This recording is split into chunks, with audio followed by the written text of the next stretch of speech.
Hi, I'm Sue. Thank you for joining me for today's Bible reading for January 8th. I'm reading two chapters today, Genesis 25 and 26, and I'm reading the World English Bible. Verse 1. Abraham took another wife, and her name was Keturah. She bore him Zimran, Joksham, Medan, Midian, Ishbak, and Shua. Joksham became the father of Sheba and Dedan. The sons of Dedan were Ashurim, Letushim, and Lumim. The sons of Medan were Ephah, Epher, Hanok, Abida, and Eldah. All these were the children of Keturah.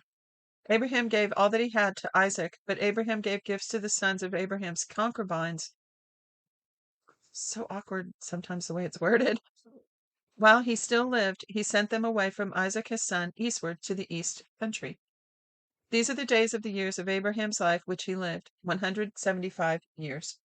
Abraham gave up his spirit and died of a good old age, an old man and full of years, and was gathered to his people. Isaac and Ishmael, his sons, buried him in the cave of Machpelah in the field of Ephron, the son of Zohar, the Hittite, which is near Mamre, the field which Abraham purchased from the children of Heth. Abraham was buried there with Sarah his wife. After the death of Abraham, God blessed Isaac his son. Isaac lived in Beer Lahai Roi. Now this is the history of the generations of Ishmael, Abraham's son, whom Hagar the Egyptian, Sarah's servant, bore to Abraham. These are the names of the sons of Ishmael by their names, according to the order of their birth.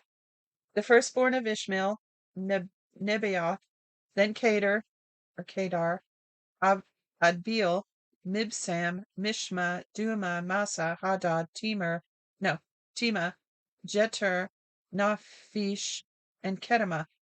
These are the sons of Ishmael, and these are the names by their villages and by their encampments, 12 princes according to their nations. These are the years of the life of Ishmael, 137 years. He gave up his spirit and died and was gathered to his people. They lived from Havilah to Shur, that is before Egypt, as you go toward Assyria. He lived opposite all his relatives. This is the history of the generations of Isaac, Abraham's son. Abraham became the father of Isaac. Isaac was 40 years old when he took Rebekah, the daughter of Bethuel the Syrian of Padan Aram, the sister of Laban the Syrian, to be his wife. Isaac entreated Yahweh for his wife because she was barren. Yahweh was entreated by him, and Rebekah was his wife conceived. The children struggled together within her. She said, "If it is like this, why do I live?" She went to inquire of Yahweh. Yahweh said to her, "Two nations are in your womb, two people who will be separated from your body. The one people will be stronger than the other people. The elder will serve the younger." When her days to be delivered were fulfilled, behold, there were twins in her womb. The first came out red all over like a hairy garment. They named him Esau. After that his brother came out, and his hand had hold of Esau's heel. He was named Jacob. Isaac was 60 years old when she bore them. The boys grew. Esau was a skillful hunter, a man of the field. Jacob was a quiet man, living in tents. Now Isaac loved Esau because he ate his venison. Rebekah loved Jacob. Jacob boiled stew. Esau came in from the field, and he was famished. Esau said to Jacob, "Please feed me with some of that red stew, for I am famished." Therefore his name was called Edom. Jacob said, First sell me your birthright." Esau said, "Behold, I am about to die. What good is the birthright to me?" Jacob said, "Swear to me first." He swore to him. He sold his birthright to Jacob. Jacob gave Esau bread and lentil stew.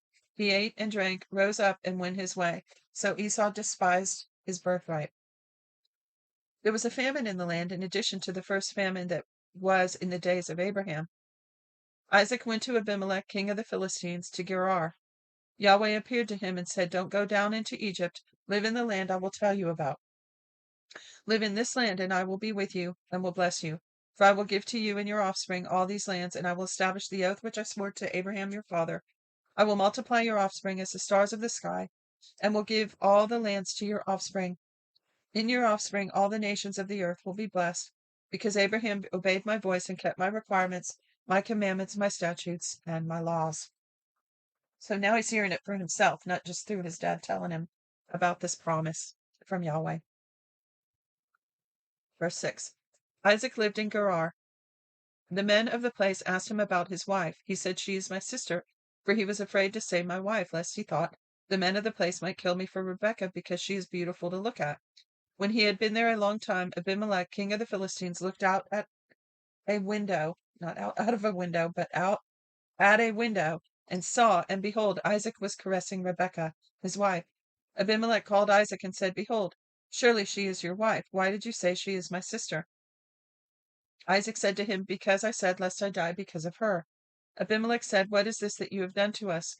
One of the people might easily have lain with your wife, and you would have brought guilt on us." Abimelech commanded all the people, saying, "He who touches this man and his wife will surely be put to death." Isaac sowed in that land and reaped in the same year 100 times what he had planted. Yahweh blessed him. The man grew great and grew more and more until he became very great. He had possessions of flocks, possessions of herds, and a great household. The Philistines envied him. Now all the wells which his father's servants had dug in the days of Abraham his father, the Philistines had stopped and filled with earth. Abimelech said to Isaac, "Go away from us, for you are much mightier than we." Isaac departed from there and camped in the valley of Gerar and lived there.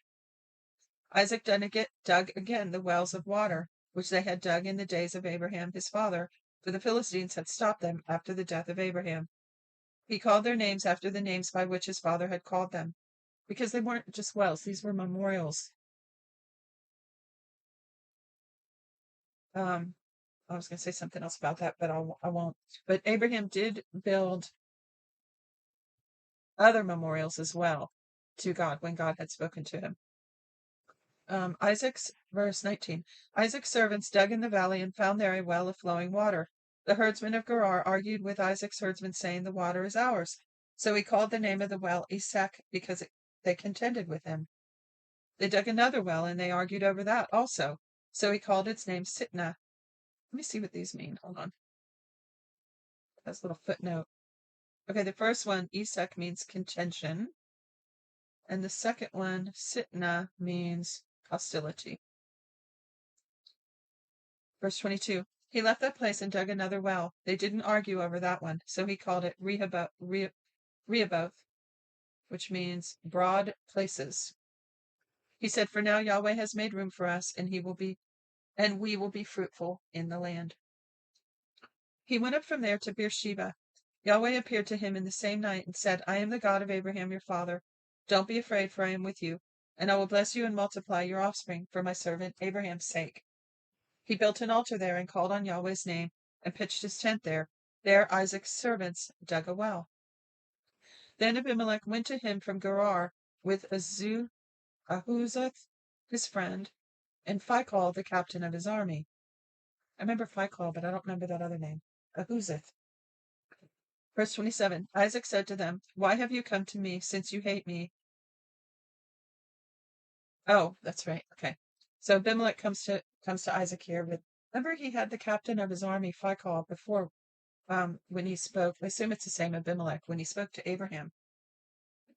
Anyway, let me start back at the beginning of that. It says, Then Abimelech went to him from Gerar with Ahuzath his friend and Phicol the captain of his army.